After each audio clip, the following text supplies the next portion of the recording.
A queda prevista na arrecadação obriga a Prefeitura de Ji-Paraná a reduzir gastos nas necessidades básicas do município. A intenção é evitar atraso nos pagamentos de fornecedores e de servidores. A Prefeitura de Ji-Paraná está em estado de alerta. A estimativa é uma queda de 12% a 14% na arrecadação do estado.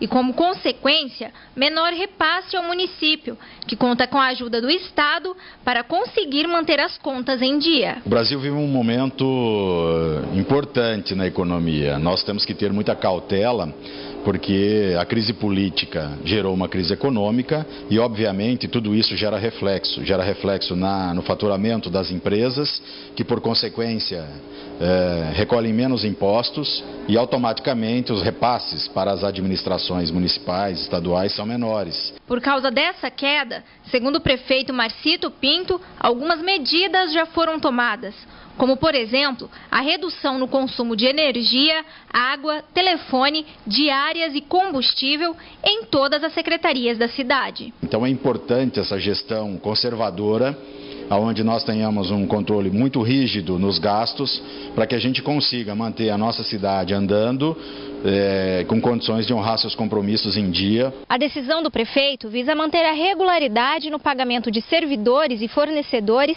sem interferir nos investimentos que já estavam programados, como, por exemplo, em pagamentos de contrapartidas, obras que já estão em andamento e também convênios que foram firmados com entidades filantrópicas da cidade. E a nossa arrecadação no mês de maio foi 7,8% menor do que no mesmo período do ano anterior. Então isso acende para nós um sinal de alerta. Segundo a Secretaria Municipal de Fazenda, a tendência é que os números em arrecadação fiquem ainda menores, devido a vários fatores, como, por exemplo, a paralisação que aconteceu nos últimos dias. Por isso, então, nós estamos assim bastante preocupados, tomando diversas ações de contenção de gastos, para que a gente consiga ter a nossa máquina equilibrada para continuar trabalhando com segurança aqui dentro do município de Ji-Paraná.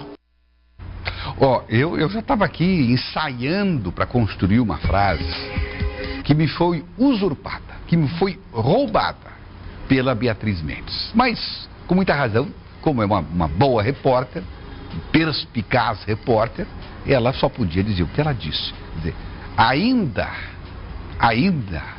os efeitos da greve dos caminhoneiros não chegou para ninguém praticamente, a não ser para empresários específicos e tal. Mas para as administrações, isso leva ainda um tempo, leva 30, 60, 90 dias. E essa conta, certamente os municípios todos vão pagar. E, obviamente, se os municípios pagam, a população toda vai pagar. Discutimos isso hoje no Papo de Redação. Lamentavelmente, essa situação que hoje vive Ji-Paraná, se fosse isolada, estava tudo certo. Vai lá, resolve, o Estado vai lá, ajuda um pouquinho, o governo federal ajuda outro pouco, mas não. Isso é geral, salvo uma ou outra prefeitura, sei lá, se é que pode existir, está em boas condições. Porto Velho aqui deve estar um pouquinho melhor, né? Não está sobrando dinheiro, pelo contrário, mas não está na situação de penúria com que vivem hoje várias prefeituras de Rondônia, quase que inviabilizadas. A maioria das prefeituras aqui no estado estão praticamente arrecadando para pagar funcionários. Praticamente isso. E para o seu custeio. Investimento, nada. E isso é muito preocupante. É o país que está numa situação complicada. Esperamos que... Bom, isso até as eleições não vai melhorar praticamente nada. E piora com a greve dos caminhoneiros. E agora, como eu disse, vamos começar a pagar a conta. É muito preocupante. A gente tem falado com alguns prefeitos e todos, sem exceção, estão reclamando da vida. Uma pena. Meire Santos. E foi protocolado hoje no Supremo Tribunal Federal o documento de arguição de descumprimento de preceito fundamental para cobrar recursos que a União deve aos estados. O documento reforça o ofício enviado em abril, cobrando repasse de 20% da parcela que cabe aos estados da desvinculação das receitas da União. A estimativa é de que apenas em 2017 os valores devidos aos estados cheguem a 20 bilhões de reais. O documento enviado ao governo federal solicita os valores não repassados nos últimos 5 anos. Os estados entendem que há concentração excessiva de recursos nos cofres da União. O procurador-geral do estado de Rondônia, Juraci Jorge da Silva, esteve presente e destacou a importância da atuação do Conselho e enalteceu aí a união entre os estados nesse momento, viu, Everton? Pois é uma situação grave porque a gente passa, né? Agora, é preciso mudar alguma coisa no país. Claro que nós vivemos numa república federativa, em que tudo está concentrado num poder central, mas eu acho que há excesso de concentração.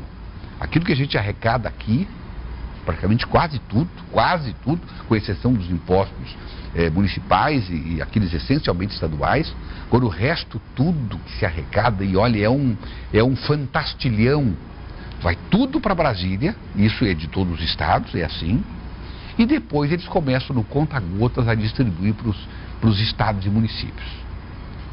Olha, é de fazer governadores e prefeitos estarem o tempo todo de pires na mão. E ainda contando, muitas vezes, com o bom humor de quem está lá no poder central. É preciso dar uma equilibrada nisso.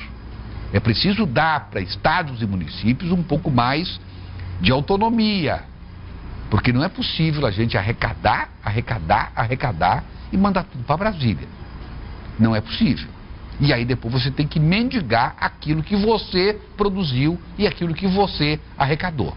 Quando eu digo você, evidentemente que é o Estado e os municípios. E em última análise que nós arrecadamos.